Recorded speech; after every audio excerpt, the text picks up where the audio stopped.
Had gone 52 years without touching alcohol, and I wasn't about to change that now. He looked disappointed when I refused, but that was his problem, not mine. As a woman passed by, Adam let out a scoffing laugh. People like that belong in a hospital, he muttered. I already had a feeling what he meant, but I asked anyway. What are you talking about? You know exactly what I mean, he replied. People pretending to be something they are not. How can anyone convince themselves they are the opposite of what they were born as? I took a moment before answering. I wanted to keep the conversation calm instead of turning it into an argument. You believe the Bible is true, right? I asked. Of course I do, Adam said confidently. And the Bible makes it clear that men are men and women are women. I met his gaze. Then you also believe Lot's wife was transformed into a pillar of salt? Yes, because God did that as punishment, he answered immediately. I nodded. Then if a divine power can turn a person into a pillar of salt, changing someone's sex would be far less extraordinary. Adam frowned. There are no other gods.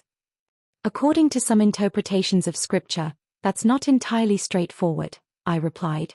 There are passages that mention other gods, and there are verses that raise questions people have debated for centuries. The look he gave me suggested he thought I had completely lost my mind. You can't seriously believe that, he said. I'm not asking you to agree with me, I answered. Just think about it. And imagine something for a moment. Suppose you woke up tomorrow as a woman with only fragments of your current memories. Deep down, you'd still know something was different. What would you do? Adam stared at me. Are you saying you've experienced memories like that? I looked down at my drink before answering. Yes, I said quietly. A couple of memories have stayed with me for years. The first was from a beach when I was very young. I remembered building a sandcastle beside a boy while wearing a one-piece swimsuit. The second memory was clearer. I was walking down a street as a girl entering adolescence. I could feel my long hair brushing against my neck, the movement of a skirt around my legs, and the faint weight of earrings with every step. Those memories felt strangely real, more vivid than many of my actual childhood memories. The woman stared at me, her eyes widening as recognition slowly surfaced. Jen, she asked cautiously. Is that really you? I blinked in confusion. I'm sorry, but I don't know anyone named Jen. It's me, Barb, she replied, pointing at herself. Barbara. Don't you remember me? I let out a long sigh.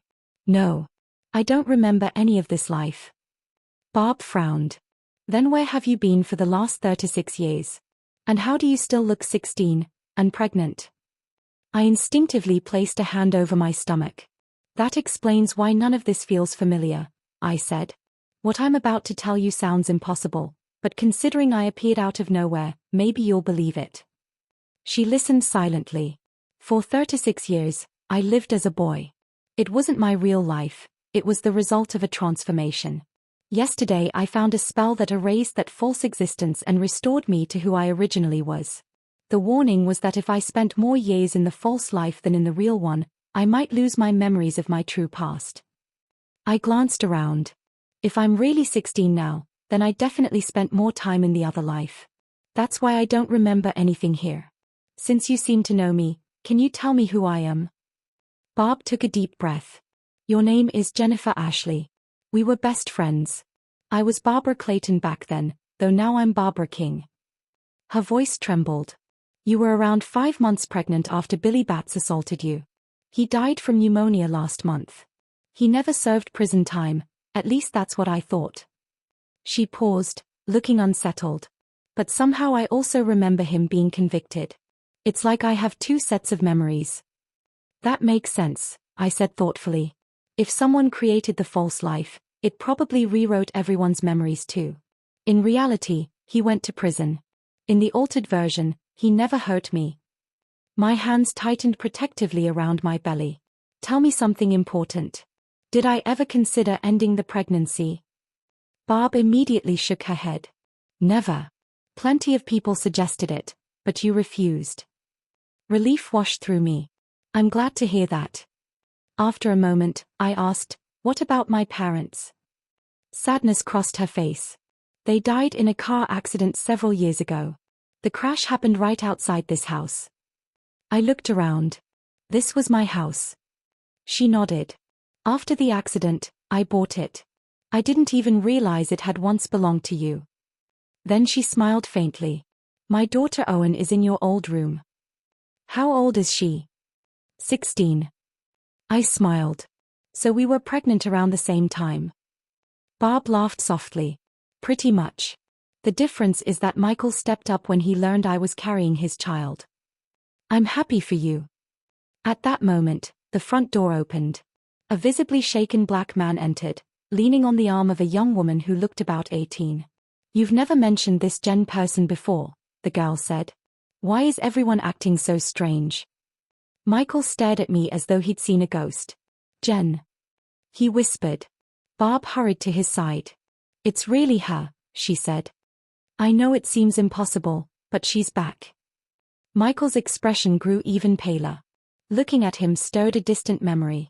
Did we try building a sandcastle together when we were 6? I asked. His eyes widened. Yes. The young woman looked completely confused. Mom, what's happening? We'll explain later, Barb said gently. For now, help Jennifer finish setting the table. While we worked in the kitchen, the girl introduced herself as Megan. I've never seen my dad this shaken, she admitted. What's going on? It's a complicated story, I replied. I'd rather tell it once when everyone is together. That evening, I explained everything. Michael revealed that he had always thought of me like a younger sister. Now, because he was decades older than me while I remained 16, he wasn't quite sure how to view me anymore. Barb informed me she would arrange an appointment with her OB-GYN first thing in the morning to make sure the baby was healthy. I appreciated the concern, though the tiny movements I felt inside reassured me that my daughter was doing fine. The rest of the evening was spent filling in the missing pieces of my past. When bedtime arrived, Megan took me upstairs to what had once been my bedroom. She handed me a nightshirt and unrolled a sleeping bag on the floor. You take the bed, she said. No, it's your room. She shook her head firmly. You're pregnant. You need to be comfortable. Before I could protest again, she continued. My friend's older sisters say sleeping on your side is easier when you're expecting. A bed will be much better than the floor. I smiled. Thank you. After climbing into bed, I rested a pillow between my legs as she suggested. Megan settled into the sleeping bag. I can't imagine what you've been through, she said quietly.